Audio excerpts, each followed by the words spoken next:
రైతుకు పెట్టుబడి అందలే, సిగ్గు అనిపిస్తలేదా మీకు? టకా టకా పడేది. 10 ఏళ్ళు రైతు బంధు ఇచ్చాడు.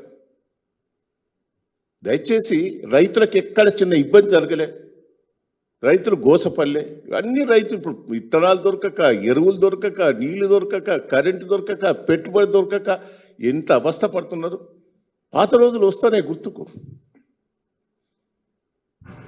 నేను రేవంత్ రెడ్డి గారిని అడుగుతా, కాంగ్రెస్ ప్రభుత్వంలో మాతో నువ్వు ధర్నా చేయలే? ఇక్కడ ఇదే ప్రెస్ మీడియా వాళ్ళు విత్తనాల కోసం ధర్నా చేసినావు, ఒడ్లు గుంటలేదని ధర్నా చేసినావు, నీళ్లు లేక వెళ్ళిపోయినావు, కరెంటు మోటార్లు కాలిపోతానే, స్టార్టర్లు కాలిపోతానే ధర్నా చేసినావు.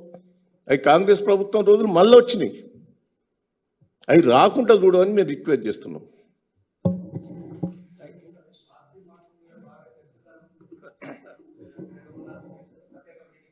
దయచేసి నేను కాన్స్టిట్యున్సీ మీటింగ్, నా రివ్యూ మీటింగ్ పెట్టుకున్నా.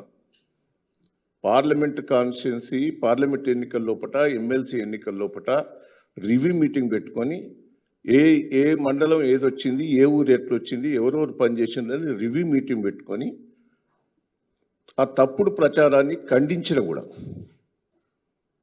ఇది కావాలని ఎవరో తప్పుడు ప్రచారం చేస్తున్నారు. దయచేసి నేను పార్టీ మారే ఆలోచన లేదు. కేసీఆర్ గారిని ముఖ్యమంత్రిని చేయాలనేదే నా ధ్యేయం. నేను దానికోసమే సిద్ధంగా ఉన్నా. దయచేసి ఇవన్నీ కూడా సోషల్ మీడియా రిక్వెస్ట్లను, ప్రెస్ మీడియా వాళ్ళని అందరినీ రిక్వెస్ట్ చేస్తున్నా.